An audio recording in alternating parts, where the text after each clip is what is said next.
ছোটবেলা থেকেই আমরা এক ধরনের মিথ শিখে আসছি বা শুনে আসছি যে যখন বাচ্চাদেরকে বা কেউ যখন চুইং গাম খায়, তখন সেই চুইং গামটা নাকি গলার মধ্যে মানে পেটের মধ্যে যদি চলে যায় সেটা নাকি বিভিন্ন ধরনের ক্ষতি করতে পারে।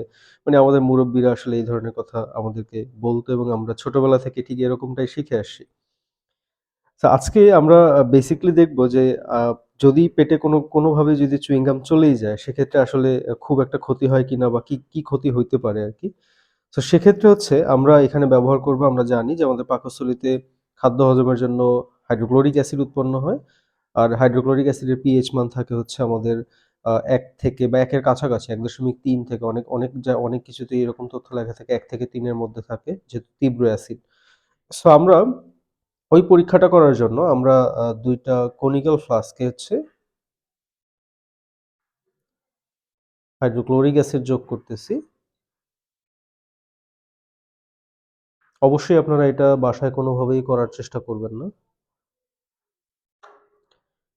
আমরা এখানে স্যাম্পল হিসেবে এটার মধ্যে আমরা দিয়ে দিচ্ছি হচ্ছে চুইং গাম। এটার মধ্যে আমরা চুইং গামটা দিচ্ছি। আর এটার মধ্যে দিচ্ছি আমরা একটা ক্যান্ডি, একটা চকলেট। আমরা দেখব হচ্ছে কোনটা কতক্ষণে ডিসলভ হয়।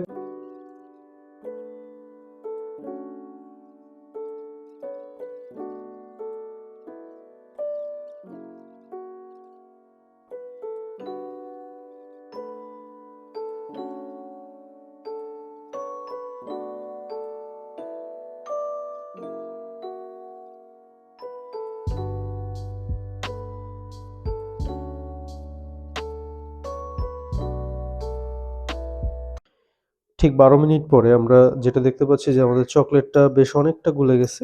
দেখেন এই যে চকলেটটা বেশ অনেকটা গুলে গেছে।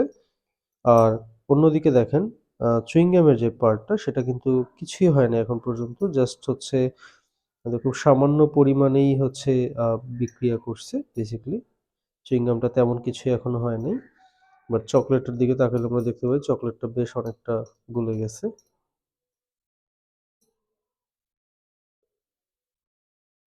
আমরা ঠিক ৪ ঘন্টা পরে যেটা দেখতে পাচ্ছি যে আ এই পাত্রে আমার যেটা চকলেট ছিল সেইখানে চকলেট আর কোনোভাবেই হচ্ছে অবশিষ্ট নাই।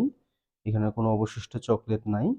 আ কিন্তু আমরা এই চুইং গামের ক্ষেত্রে দেখতে পাচ্ছি এটা দ্রবণটা জাস্ট একটু হয়ে গেছে। এটা মূলত হচ্ছে আমরা যদি চুইং গামের আম কালারটা দেখি, চুইং গামের যে আমাদের যে ফুড কালারটা ছিল, সেই ফুড কালারটা এখানে মূলত হাইড্রোক্লোরিক অ্যাসিডে ডিসলভ হয়ে গেছে।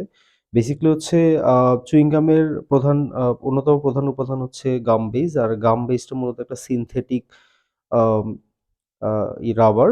সো সিনথেটিক রাবার হওয়ার কারণে এটা কখনোই হচ্ছে হাইড্রোক্লোরিক অ্যাসিডে হচ্ছে ডিসলভ হবে না এবং হাইড্রোক্লোরিক অ্যাসিড দ্বারা হচ্ছে ক্ষয়প্রাপ্ত হবে না।